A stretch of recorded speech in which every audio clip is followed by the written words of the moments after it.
All right.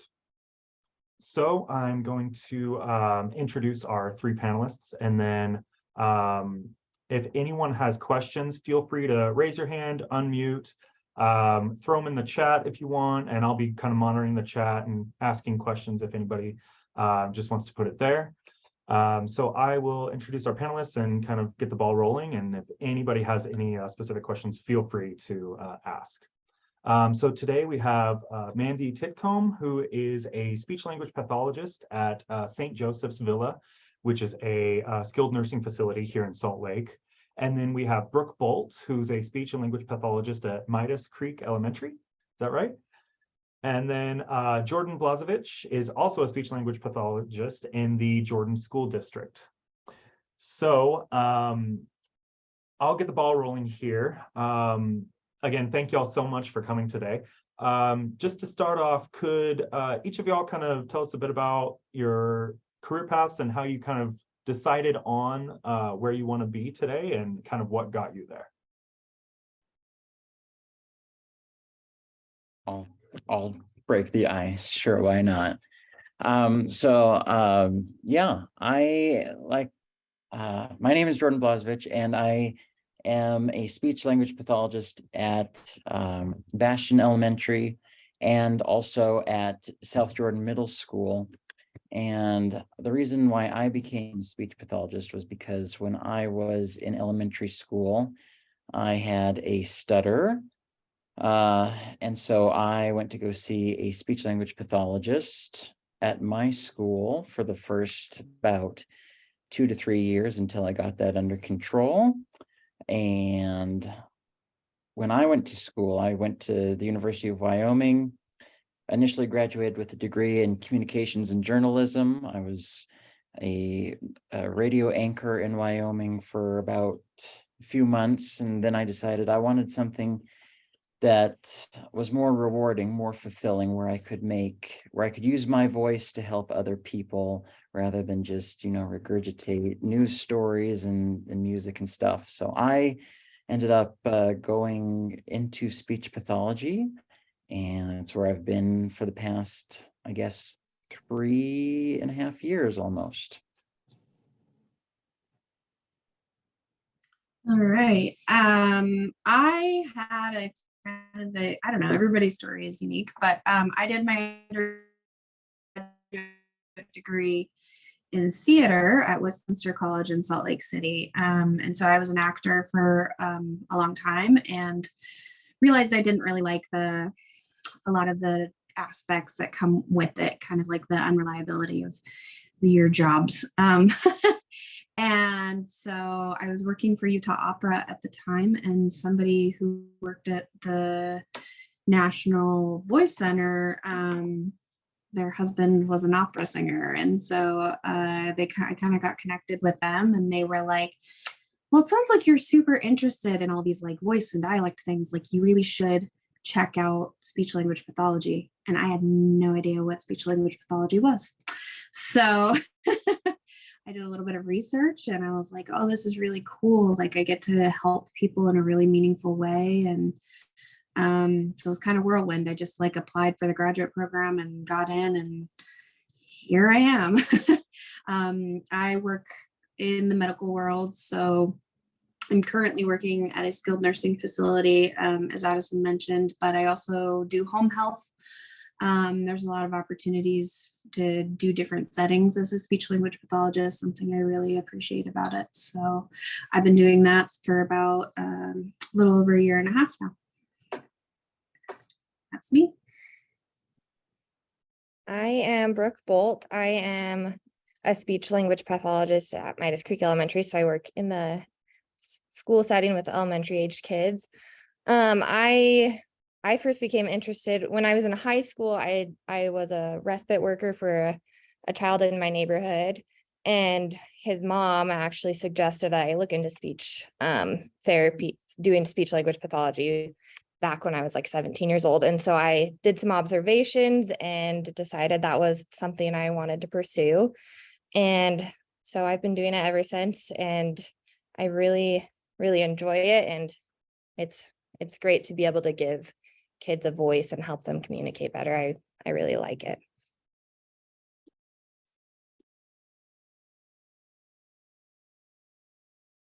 All right, thank you all so much. We're going to open it up to anyone who might have any questions or comments or anything like that. Feel free to unmute, throw it in the chat, anything.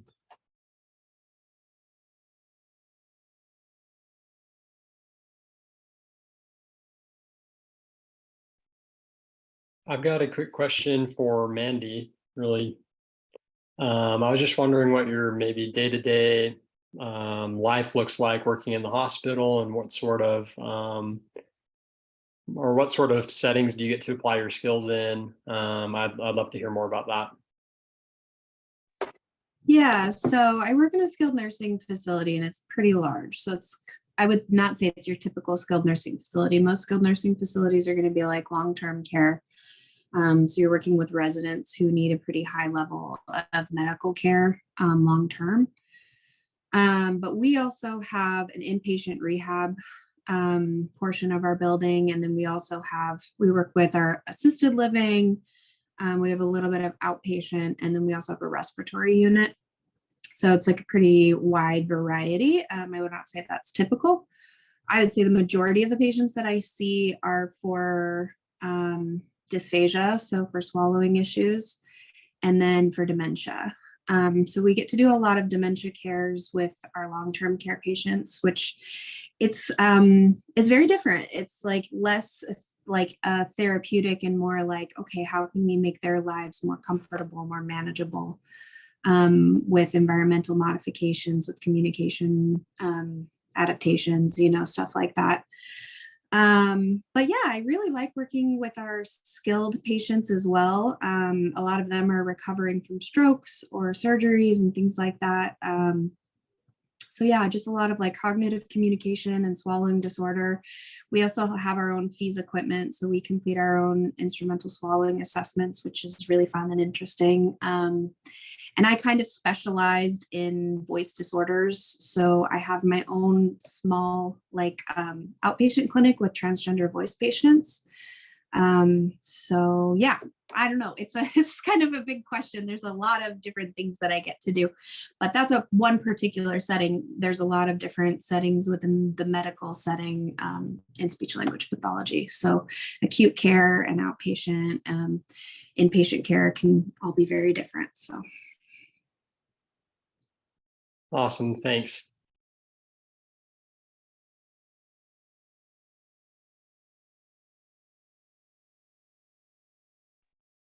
I will kind of piggyback off that, if I may, because when I first graduated, I got my start actually in private practice. So I did a lot with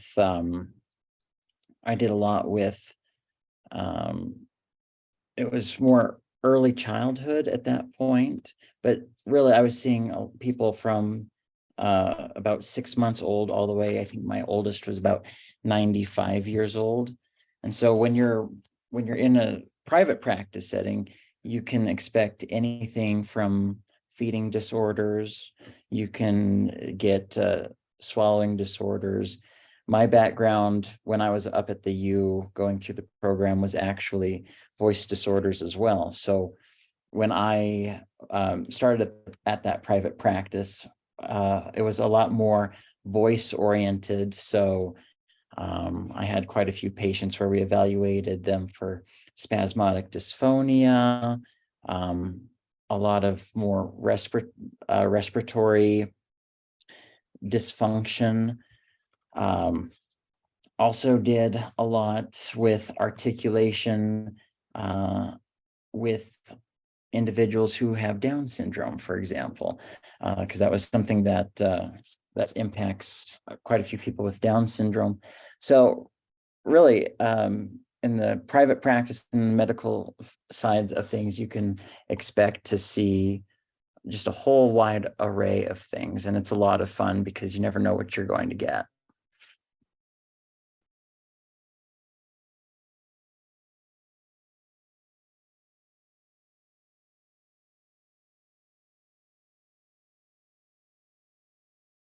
this is maybe a little bit more of a narrow focus, but directed mostly at Mandy, kind of more broadly.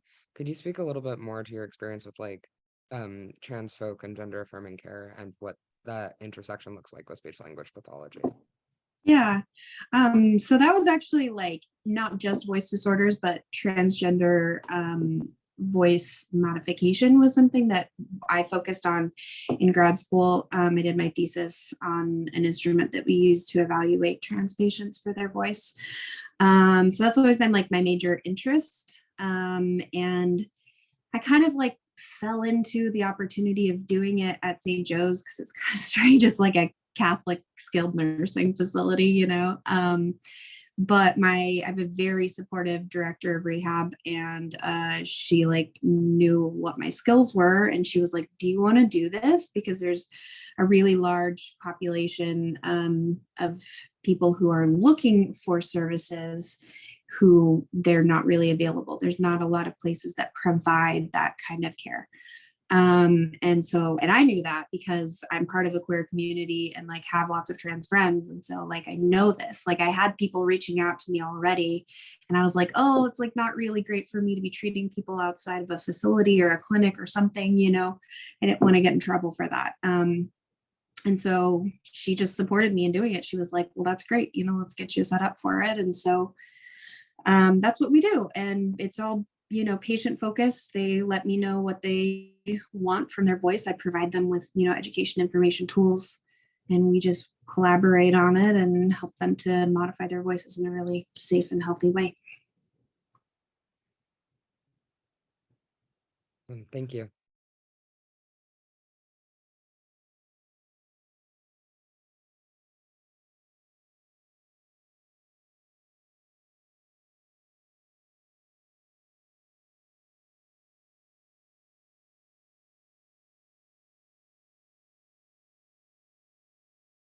So this is for anyone. What would y'all say would be the biggest obstacles that you've faced in kind of getting to where you are today?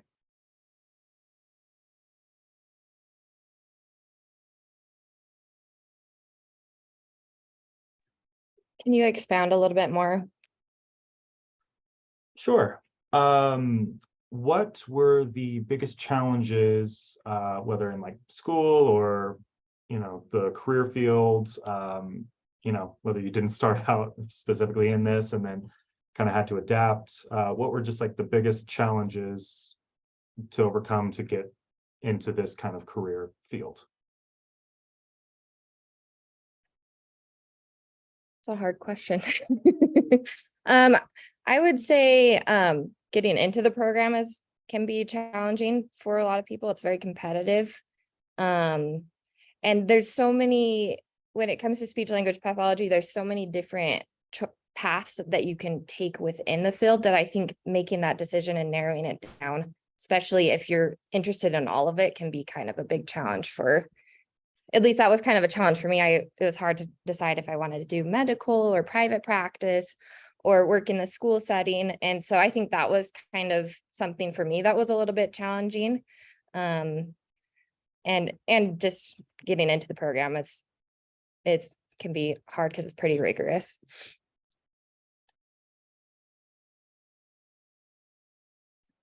I know that something for me was having not initially graduated in a field where I had all the prerequisites. I had to go back and do all the prerequisites so that I could get into the grad program.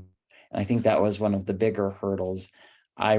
In retrospect, you know, they say that hindsight is 20/20, and I had my mind made up and known a little bit more about the field, I probably would have gone into speech language pathology to begin with, rather than going down the route that I did. But I'm also glad that I got experience in other areas because it helped shaped kind of my focus and how I wanted to approach what I do. But one thing that I know, one personal hurdle that I have to overcome every day is around this time, my stutter comes out because I've been speaking and I'm not as focused as I am in the morning. So that's always a trial and tribulation to try and get over, for me personally. So. This may be a little niche, but for me personally, like I've always been a hard worker and had like 5 different jobs. And so like, I don't know, I just like take things as they come. And so I worked all throughout grad school, even though people told me to quit my job, but I was like, I need health insurance. I need to pay for rent. So do what you need to do and forget the haters. That's what I have to say about that. But in the middle of grad school, I'd say like at the end of my first semester of the grad program, I started having panic attacks during my exams. And I didn't even realize that I was having a panic attack. I've lived with anxiety my whole life. I've had panic attacks before, but I ace exams. Like they don't stress me out at all. But there's something different about it. And we have really great professors in the communication sciences disorders department. And so one of my professors noticed I didn't finish my exam, and she was like, this is not like you. You're a good student. Like, what happened? And I was like, I don't know. I couldn't breathe. My mind went blank and I couldn't finish it. And so through like her help and help from like my own mental health care professionals, they were like, you can actually get disability services through the university. So I highly recommend checking out like, what are your resources? Because I didn't think that I could get an exception for anxiety. You know, I was like, everybody has anxiety. That's normal. But when it was to that degree, like obviously it was majorly impacting my ability to finish the program. Like I thought I was going to flunk out, you know. And once I was able to have a little bit of extra time on my tests, I finished them no problem. I finished them before a number of my classmates, you know, because it was just that pressure that was too overwhelming for me. So we have really great professors, and that was, you know, a really great part of it. I felt very supported in that, but the U also has a lot of really great resources. And as a student at the U, you should take advantage of them. You should seek them out because there's tons of things that they can help you with.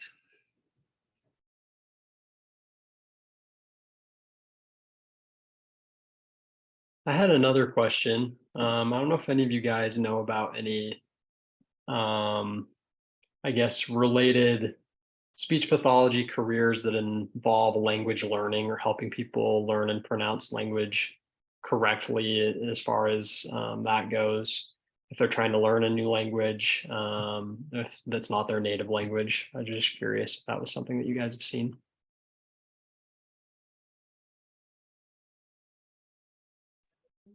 I know that at least at the school level, our school in particular has a significant amount of students who are learning English as a second language. So there's oftentimes, we have a lot of resources available to these students to help them learn English and grammar. And it's a program called Walk to Read, but it really focuses on phonemic awareness, and it just kind of breaks down how English is an interesting language compared to others. But I would say that you'd probably find those resources more so at the school level, just because you do have a lot of paraprofessionals and ELL teachers who are frequently working with these students. You know, I'm thinking about one of my students in particular. She speaks very little English, but she struggles with the R sound in both English and in Spanish. And we've been working on that for about a year now. And so I personally try and work in, you know, these tools that they're learning with their other teachers to try and not only help them pronounce these R's that they're having difficulties with, but relating it to words in both English and Spanish, because we don't want them to lose their skills in Spanish while they're learning a new language. So I know that's a roundabout way, but the short answer is there's plenty of that type of work in schools. And I also know there's a number of speech therapists that work in private practice. Where they're often hired by, it's usually like people who work in business who are learning English as a second language and they want to reduce their accent. So you can train people to do that as well. And interestingly, when you said like learning a new language, my brain kind of went to strokes too, because I think that dysarthria and aphasia are kind of an aspect of like learning a new language, right? You're teaching people to be able to speak again. So it can be very similar to that in some ways.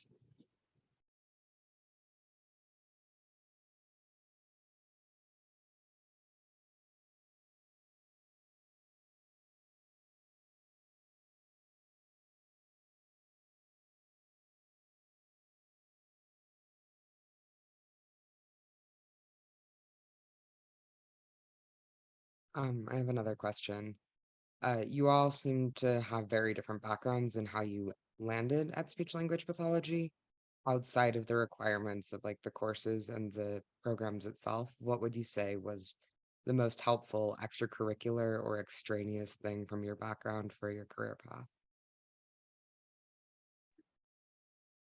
Something I did since I work with kids in the schools is I was a behavior tech with kids with autism before I started grad school. So I did that for a while and I felt like that gave me a lot of skills with behavior management with kids. And I mean, and I think that can carry over to adults too, just helping kind of motivate people and all of those kind of things. And just learning how to work with people with disabilities. I think that's an important skill to have when you're thinking about doing a career in speech language pathology, because that is for the majority of us, that is mainly what you're working with. So I think that that's a good area to kind of help push in the right direction there to help give you some more skills.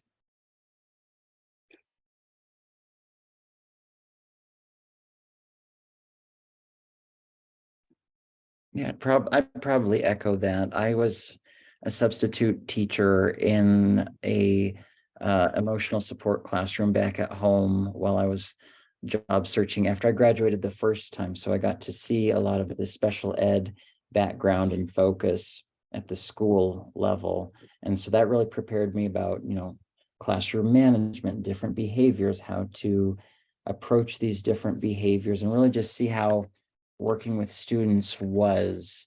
I learned a lot from that experience, and it kind of helped shaped me to become a better speech pathologist at the school level.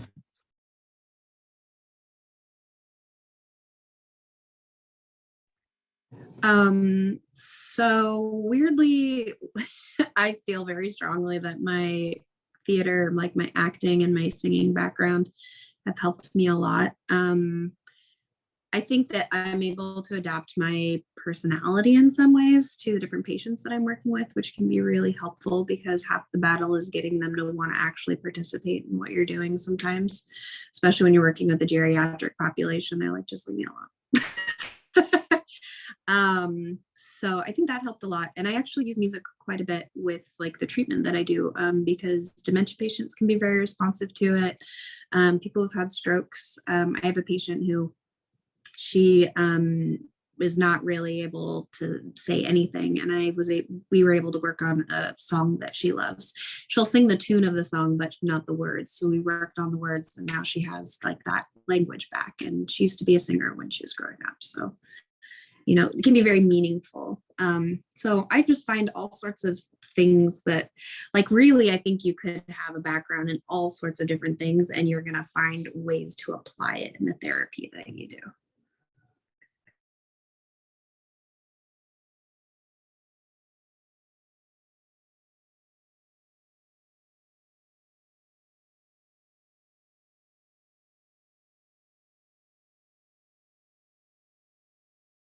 I have another question. So I know you guys noticed some like physical disorders that you guys will work with, like swallowing disorders and different things. I guess how in depth can some of those like physical disorders that you work with go? Like maybe some examples of those. I'd love to hear more about that.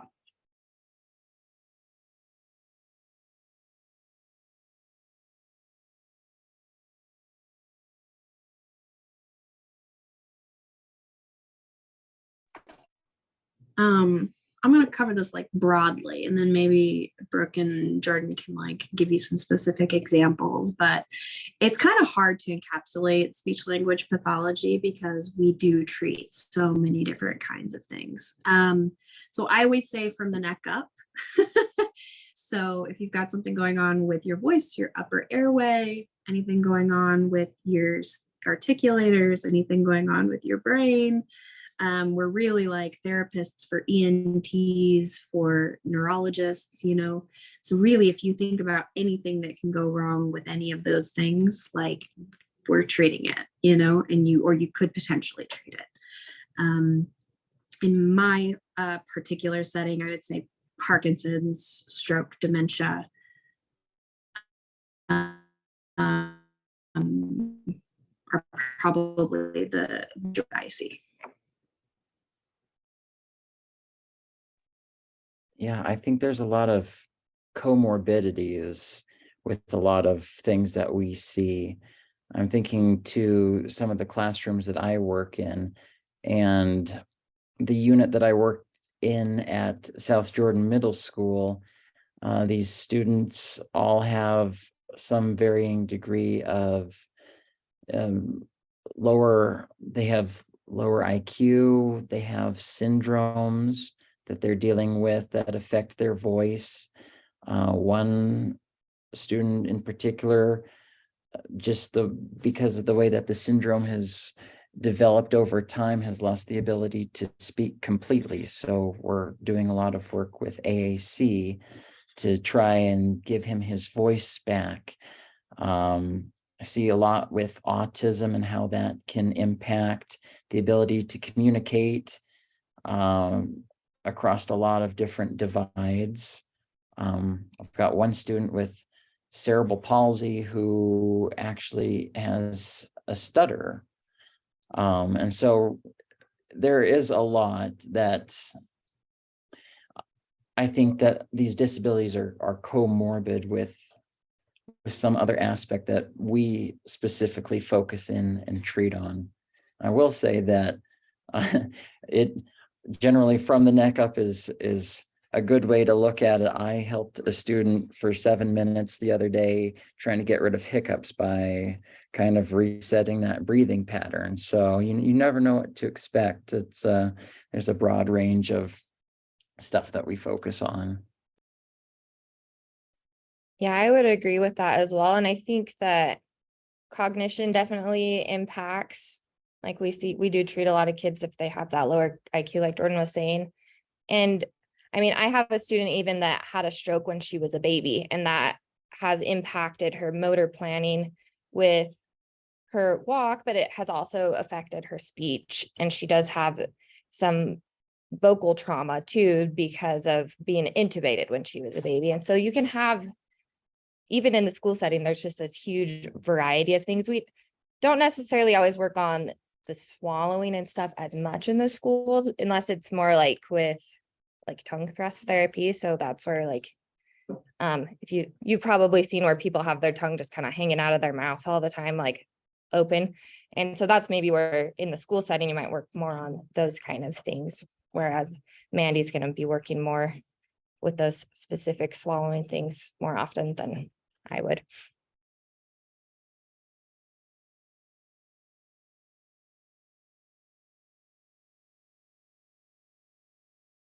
This is maybe more of a clarifying question. I've had to interact with a lot of speech therapists over my life for various reasons. My health is a gift that keeps on giving. So what is the distinction between like speech language pathologist specifically and speech therapist, just for clarity's sake for me?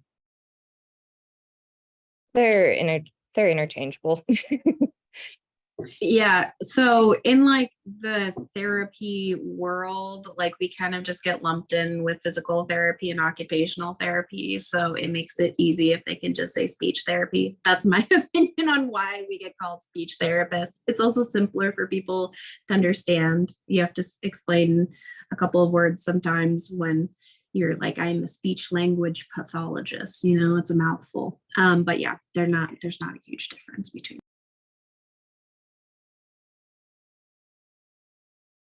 Awesome. Thank you.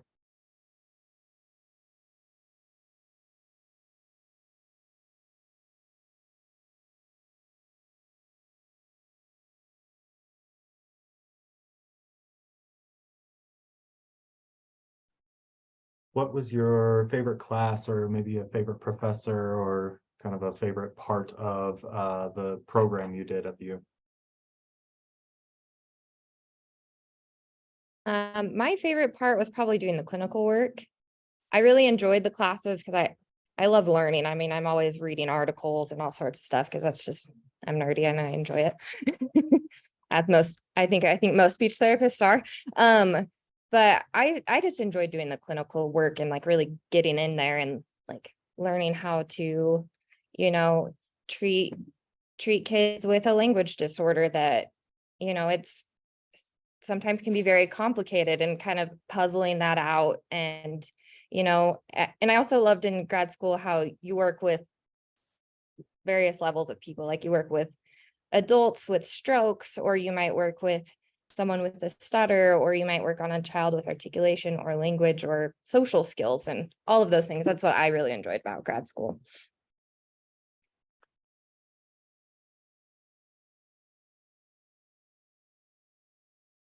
Yeah, I don't know. Grad school's hard.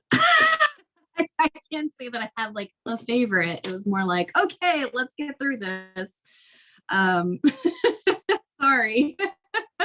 But the professors, I mean, I can't say that I really had any single bad professor. They were all really great, very supportive and very knowledgeable. And yeah, I really enjoyed my overall experience.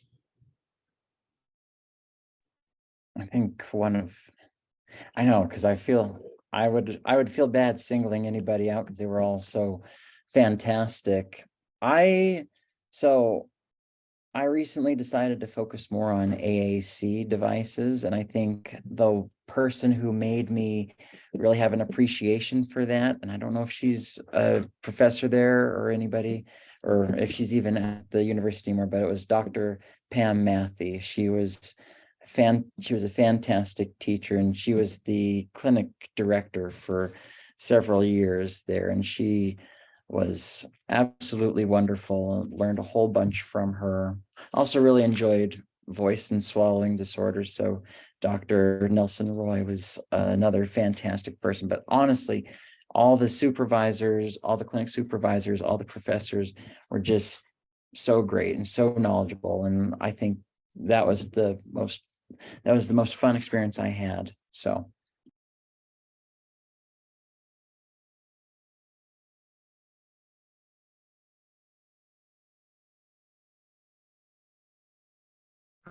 I can ask another question.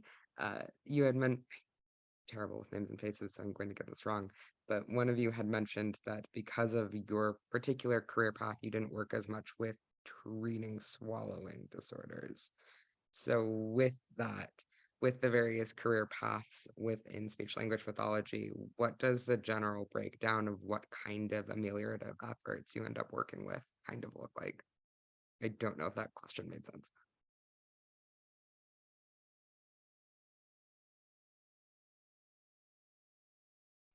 Wait, so sorry, can you clarify just a smidge? I got a little lost there at the end.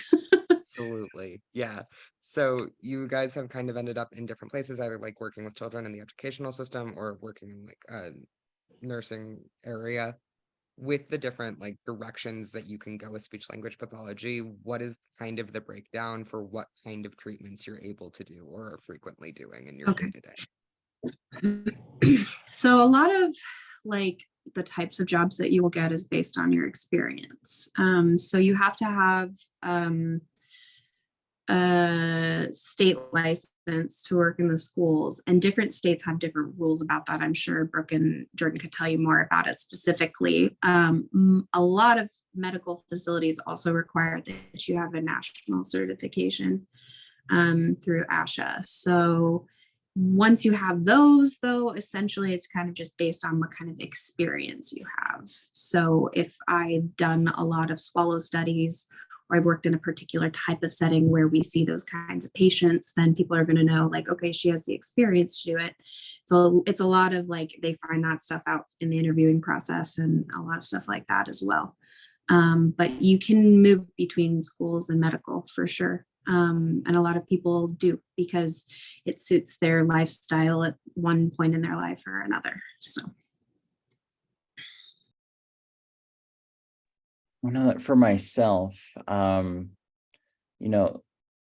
some things that I do to kind of keep me on top of my game and in the medical side of things is, so I do have my state teaching license, which you need for through the State Board of Education to work in the schools system. And I have my national licensure through the American Speech Language Hearing Association. I actually also have my state medical license because on the side during the summers, I do private practice home visits in various different areas. So because I don't treat voice disorders as much in the schools, I do make house visits over the summer and work with individuals that way. And it really just depends on, what you feel most comfortable with. And if you want to get more experience in a certain area, I know that ASHA has a thing, the American Speech Language Hearing Association has a thing where if you're interested in a specific area like AAC or early language or in a certain specialty area, you can be a part of that group when you pay your yearly dues, and you end up getting more, you get to be a part of that group, get more information on it, continuing education credits, you can do things like that. So I think those are other ways to kind of be well-rounded, I guess, is what I'm trying to communicate. Yeah, and I would say too, to add on to that, people that are speech language pathologists, a lot of people kind of narrow into something that they really like doing. In the school setting, you kind of have a broad, you're not working as much on the medical side of things, but you do have like a broad caseload of different things that you work on, like articulation, language disorders, stuttering, some voice disorders. They're not as common, but we do work with those sometimes too. Social skills, all of those things. And I think, like for me, the medical field, I just decided that was maybe not for me. It just didn't fit me. So that's not something that I've narrowed my focus into, but even just in one setting, one in the medical setting or the school setting, there's so many different things that you can continue to learn about. And you can always, there's lots of people that one day they decide they're done with working in the schools and they switch into the medical setting. I think it's a little bit harder to go from school setting to medical setting, but it does happen. And there's lots of SLPs too that go from medical setting and then they're maybe have a family and there's the schools working on a school schedule works for them. So then they switch into the school setting or private practice too. A lot of people will go that way eventually too.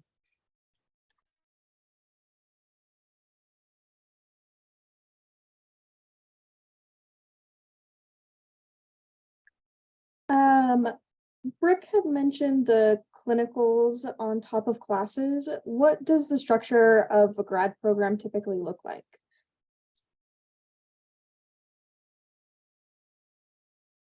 So for the grad program, you have 5 semesters of school. And the first 4 semesters, you have your classes, and then you also have clinical work. So the U has, and I graduated like 6 years ago, so it might have changed a little bit, but I think it's pretty similar still. The U has a speech clinic there at the school, where they see clients there. And then they also have different groups of people that they see, like, back when they don't have it anymore, but like I went to the Children's Center in Salt Lake and I did do treatments there and different things like that. And you have to get 375 clinical hours. And then you also, your last semester, you have 2 10-week rotations where you do essentially an internship in, you can do a medical setting. Not everyone chooses to do that, but you have to do at least one school setting because the majority of the jobs are in the schools. And so that's what you do. Does that answer your question? Yeah, that was great. Thank you. I actually have another question for everyone. What kind of advice do you have for somebody who's getting close to graduation and is looking to kind of get their foot in the door? I know, Jordan, you had mentioned some of the groups that you can kind of be a part of to be more well-rounded, but do you know of any types of like internships or apprenticeships or something along those lines to network and kind of get to know more people in the field or more about what you would like to do specifically?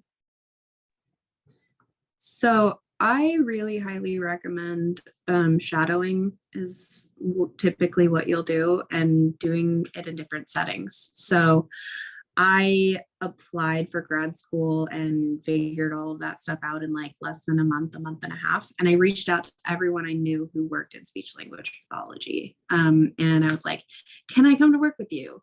And that's literally the best thing to do, in my opinion, because that was what helped me decide that I was like really excited about this field. And that continued to be really helpful once I was in grad school as well. So I think the more that you can see therapy, the more you can see treatment, the better it is. I don't know. That's all I got. I have a few teachers here whose parent or whose children are in college or are thinking about going to college and are looking to explore that field. And they ask if maybe they can come shadow me for a day or shadow an SLP for the day. And I say yes. I think that's a great experience to at least see how it works in a variety of different settings. And I'm not sure how easy it is at the medical setting to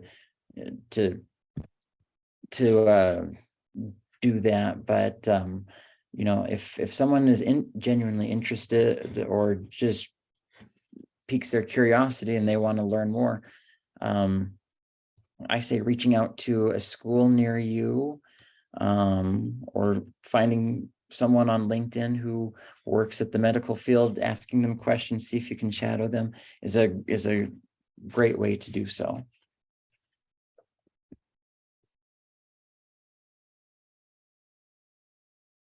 This is kind of a connected question to the shadowing. Outside of shadowing, is there anything that you can be working towards with like an undergraduate degree to help you improve your chances given the competitive nature of the program?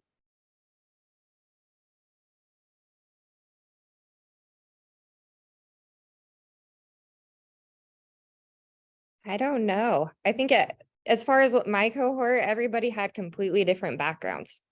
Like lots of people had lots of different backgrounds. Write a really good letter because they read them. And make sure people proofread it if you're applying for the program. Yeah, I would agree with that. I mean, study for the GRE, do as well as you can. Hopefully you've got a good GPA and good grades. Like all those things do count. You know. But yeah, I made mine very personal to what I care about and why I was interested in the field. And I think that that's a really important aspect of the application.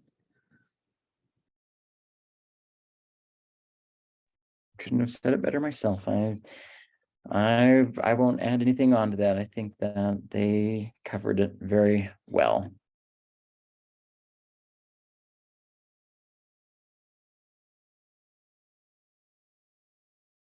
Is there anything you guys wish you had known before completing a speech language pathology program?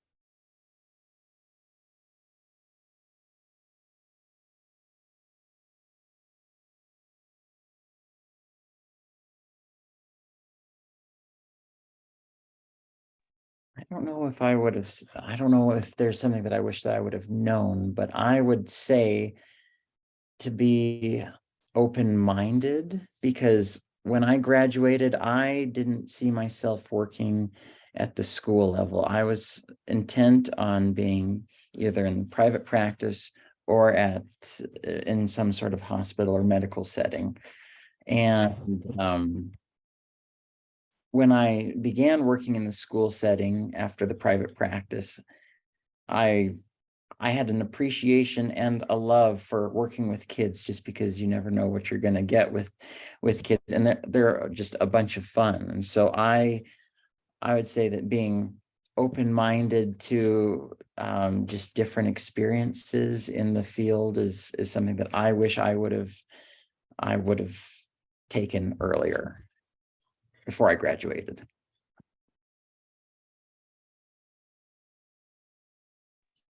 Yeah, and I will also, I mean, this is kind of like maybe a counterpoint to that, is that it's also okay to know what you like and what you don't like, and to continue to move in the direction of the things that you do like. Because I came into the program knowing like, well, I have a background in a lot of voice related things, like that's what I did.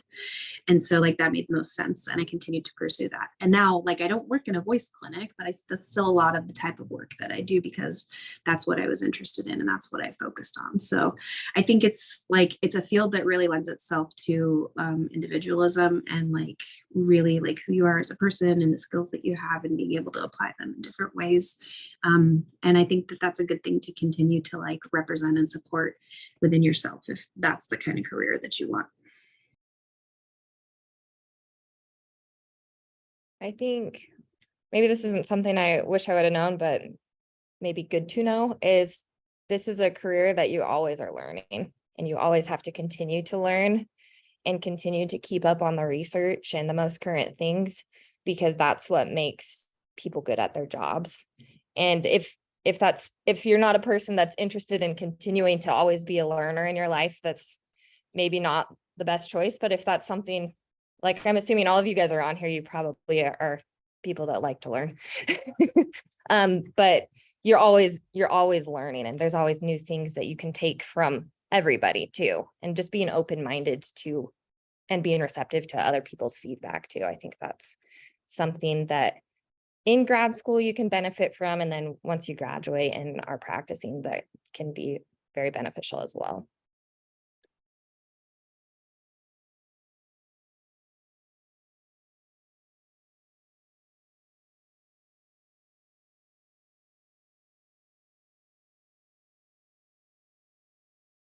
Bouncing off what you just said, Brooke, what is y'all's favorite way to learn new things? Would it be from like working with somebody individually, or reading a book, or going to a conference, or I don't know, what are y'all's favorite ways to be able to keep learning?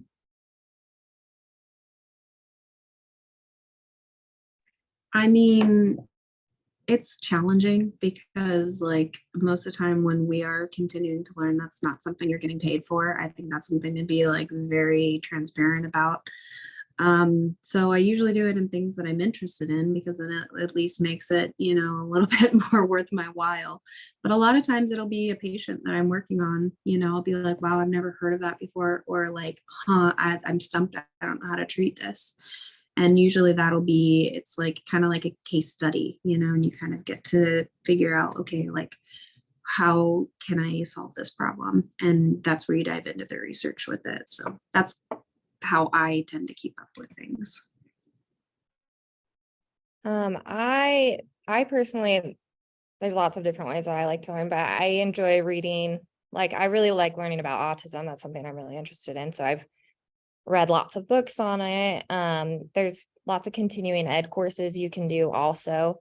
But a big way that I learn is just by collaborating with other people in the profession, asking questions. If I'm stumped on something, I'm not going to just, if I can't figure it out, I don't want to just sit there and waste my time. I'm going to ask other speech therapists that I know might have more knowledge in this area, or even just bouncing ideas off of somebody. I think that's a good way to learn. And then I'm also subscribed, it's called the Informed SLP, and that's a great subscription that they summarize all the current research and you can just listen to it and you get continuing ed for it. So that's another way I like to keep up on the current research so I don't have to sort through hundreds of articles.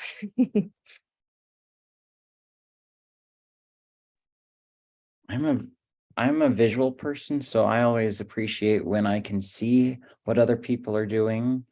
And so if there's, something or a case where I don't exactly know how to approach it, I do ask people, but I know that there are, videos where, of course, people have signed permission and consent, but there's YouTube channels out there that do show, the basics to figuring out how to approach and treat a certain area, like, selective mutism, for example. I did not have a case of that until this year. And I reached out to people to people who have treated it at other schools, talked to them, and then kind of saw how others treated it. So there's free and subscription-based things that you can use to see what is going on, see what other people are doing. Yeah, and I just want to add to that I think that we're in a helping field. And so anytime you read an article, you go to a conference, whatever, you can always reach out to people, or you can say, hey, do you know somebody who like works specifically with this? And like somebody always knows somebody, and they will always be very happy to talk to you about it and provide you with resources. So everybody wants to help each other, help other people.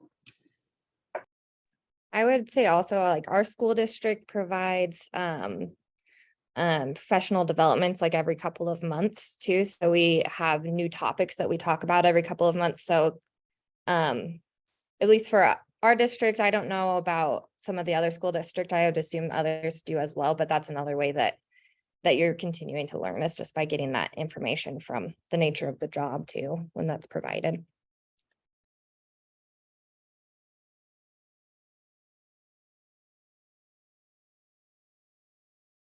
That's awesome. Thank you.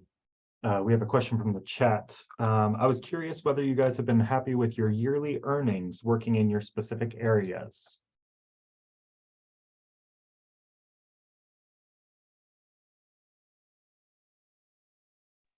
I mean, I specifically chose medical for one of the main reasons I chose medical is because I knew that I could make a larger salary than you can in the schools typically, especially starting out. But I'm not going to say it's not like literally anywhere else you work, where you have to ask for a raise, you have to justify why you deserve a raise. Like it's part of the process. I mean, maybe it's different in the schools and you have an expected raise at a certain time. I don't know. But it's been that way in the medical field for me. And I would say I could be making a lot more money in different markets outside of Utah too. I think there's a limitation to that. But overall, I'm not disappointed. I went into this with open eyes, before I even thought about applying for the program. I needed to know, okay, how much money am I investing into this? How much can I expect when I graduate? So it's an important question, but I would say it's not bad. And especially considering like the satisfaction that my job brings me, it's like definitely I'm okay that I don't make a significant amount of money. I make enough to be happy. So.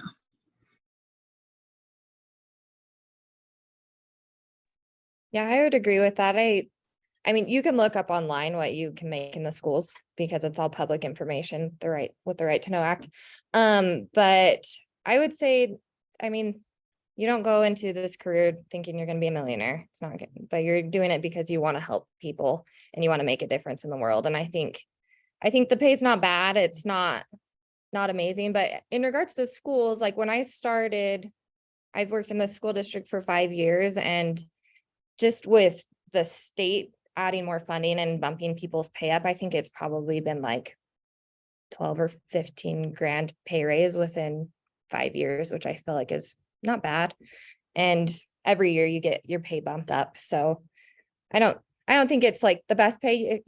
Where you're going to make the most is if you worked in private practice, but then you have to deal with insurance or paying out of pocket and all of those different kind of the legal things. And I also like in the schools, I don't have to work in the summer and I still get a paycheck. So for me, that's nice, but it's just depends on what people want.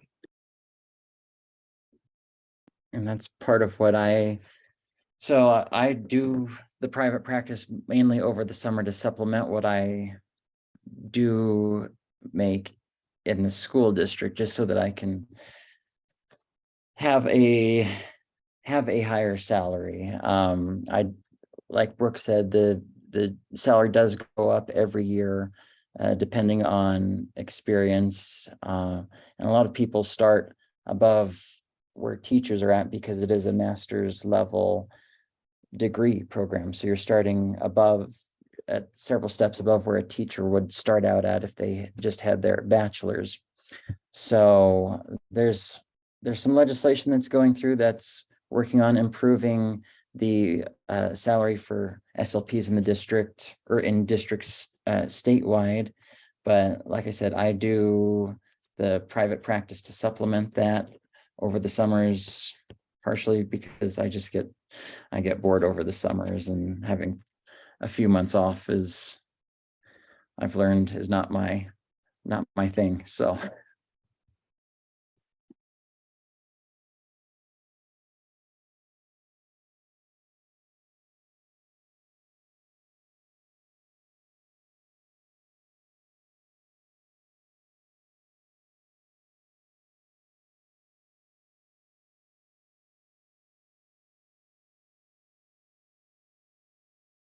Does anybody else have any more questions?